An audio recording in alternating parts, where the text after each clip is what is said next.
will the Watcher be revealed in this episode of Star Trek Picard Season 2? This episode sets up more parts of the second season, but also sheds some light on certain political aspects of our current era, such as the deportation of people from the United States. This is a hot topic in the world right now, not just in the US, so Star Trek touching on this does sort of make sense. Either way, it's rather interesting. Anyway, spoiler warning, we'll be discussing the latest episode of Star Trek Picard Season 2, Episode 4 in full detail. Spoiler warning again, you have been warned.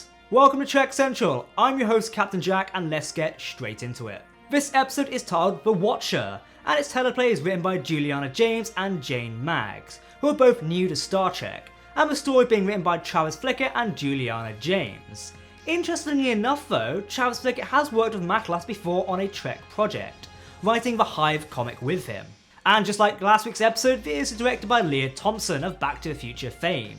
Let's see what this episode brings to us and where the story will go from here. Like always, before we do dive into this video, if you want to keep up to date on all the latest Star Trek news, lore and more, then make sure to hit that subscribe button to never miss a video from myself and the team here at Trek Central. You can also follow us on social media for daily updates on the Star Trek universe. As always, please let us know your thoughts in the comment section below, because if you are talking about Star Trek, then we want to hear about it. Alternatively, just tweet them to us to be fair, because we love Twitter. Okay, engage. Let's start off with Chateau Picard. Obviously, Picard and Agnes, they decide to go down to Chateau Picard, and we get some very interesting information about the house. But before they go down, they activate La Serena's cloaking device, which the Confederation have as a technology. This actually sort of makes sense, as even if the Treaty of Algernon existed, which I doubt it would in the Confederation timeline, the Confederation probably wouldn't actually care. It also seemed like the Romulans had joined up with the Vulcans, perhaps after the Confederation had destroyed the Romulan Star Empire, since when we saw the Confederation President's computer, it said the Vulcan War was happening on Vulcan/Ni'Var. Anyway, the information we get about the Chateau Picard is it's basically been abandoned since the Second World War. It is still owned by the Picards, but during the Nazi occupation of France during World War II, it was used by a Nazi command base. While the Picards fled to England, further going to why Picard sound British. Glad it took us 30 odd years to get that conclusion. It turns out there's a lot of Borg Queen information subconsciously within Dr. Jurati, and her and Picard, in a Dixon Hill style detective work, uncover that the change in the timeline will occur in 3 days, on April 15th, 2024. So we finally get a date that they return to April 12th, 2024.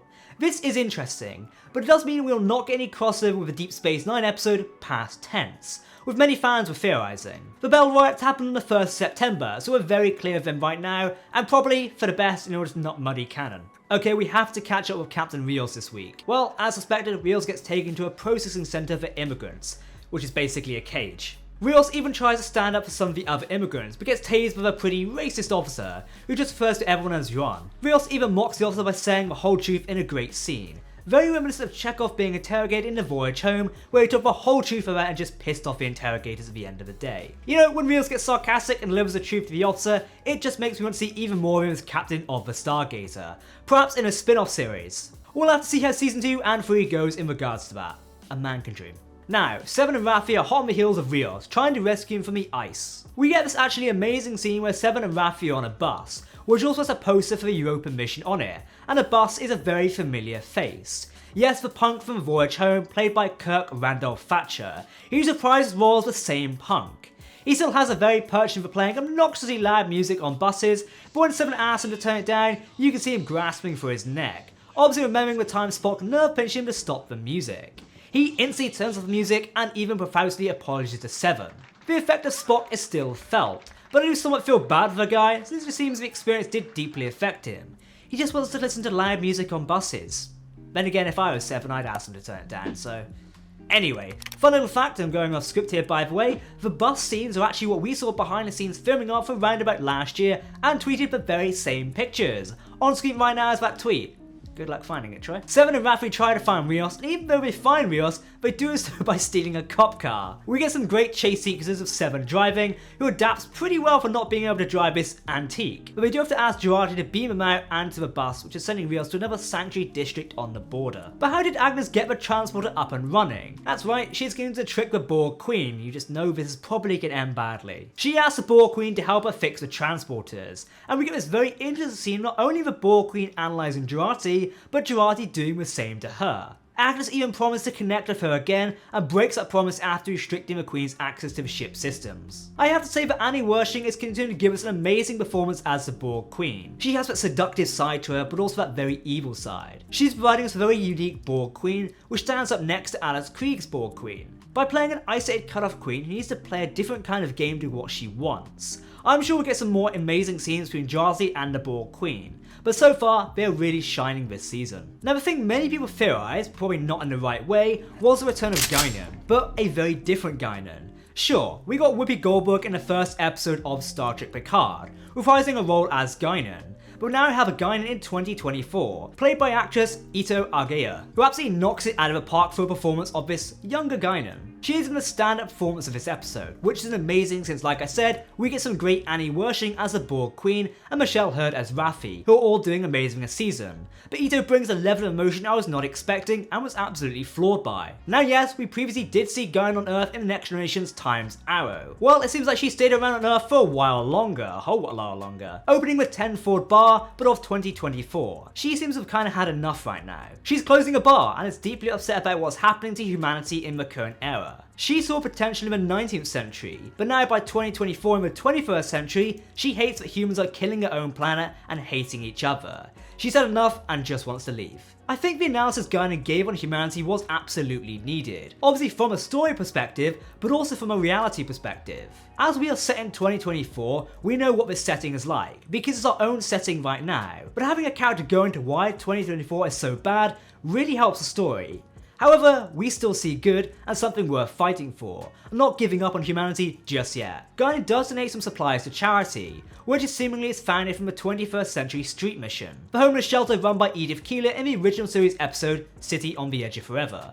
Great little reference. One quick thing, Star Trek has always been fantastic with its quotes about time. For example, this episode makes a quote of, "Distance offers no protection from time," which is fantastic and really speaks on a deeper level. It's on par with the Star Trek Generations quote of "Time is a fire we burn in." These quotes can be applied to our everyday lives essentially. And honestly, I love "Time is a fire we burn in." What's your favourite time quote in Star Trek? Let me know in the comments or tweet at me. Okay, so the Watcher. There are many theories for this episode about who the Watcher might be. From Guinan to Mestral from Enterprise's Carbon Creek to Data's head from Time's Arrow. But it seems like we have to look further back in the Trek's past to understand who the Watcher might be. Guinan described the Watcher as a supervisor, agents of an organisation who are prepared throughout the galaxy to protect certain things from happening, or not happening.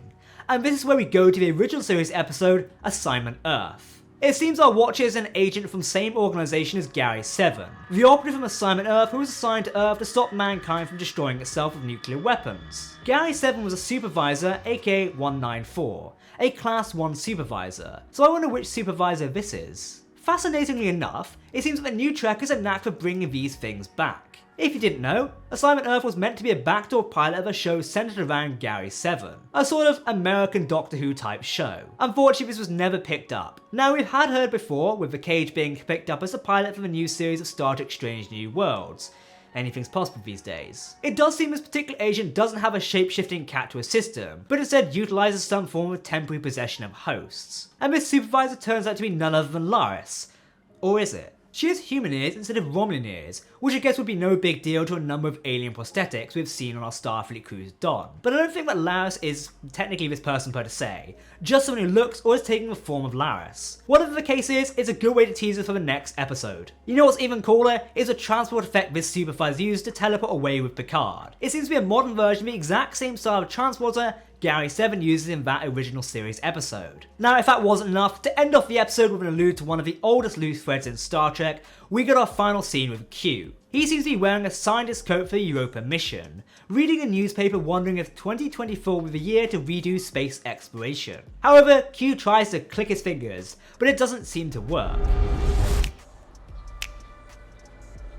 That's unexpected. Most unfortunate. If Q's without his powers, maybe he has to resort to other methods to do what he needs to do. And we're also left to wonder, why can't Q no longer use his powers? It'll be interesting to find out, and there's plenty of theories raging around right now. I'm no longer a member of the Continuum. My superiors have decided to punish me. Punish us as well, it would seem.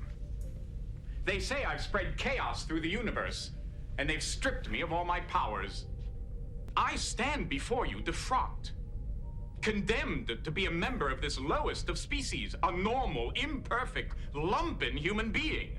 I have no powers. Cue the ordinary. Cue the miserable, cue the desperate. What must I do to convince you people? You've disappointed me, Jean-Luc. I'm very disappointed. Hey, I'm claustrophobic. I don't like it in here. Okay, time for the final thoughts. This episode may have not pushed the story much further forward in regards to the season story arc, with the only thing moving being that Picard is finding the Watcher, and everything else pretty much stays the same as it began. Rios is still in the rest, Jurati and the Queen are still playing their chess game, and Seven and Raffi are still being Seven and Raffi. Just so I'm clear, are you suggesting we steal a vehicle from the same people whose job it is to prosecute theft? I hate everything. But you hide it so well. You mind stopping that noise? The temperatures are rising. The vehicle as well. Yeah, okay, fine. I just like that song. Okay, I'm sorry. Sorry. Apologies. Not better. Not better. Ruffy, what the hell happened to no phasers? I have no idea how this got here. But even if it didn't move the story forward too much, it'd give us some great character moments and some great Star Trek moments in general. We got the return of Punk on the bus, the seemingly return of Gary Seven's plot thread, some absolutely amazing guidance scenes, and some more crazy, creepy Borg Queen scenes. So what do you think of this week's Star Trek Picard episode? Did the Watcher live up to your expectations so far, or did you think it let us down a little bit? Let us know in the comments below. And what you think of the latest episode as well, because if you're talking about Star Trek, then we want to hear about it. If you want to keep up to date on all the latest Star Trek news, lore and more, then make sure to hit that subscribe button to never miss a video from the team here at Trek Central. You can also follow us on social media or join our community Discord server. For now, I've been Captain Jack, thanks for watching, and we'll see you next time. Live long and prosper, my friends. Goodbye.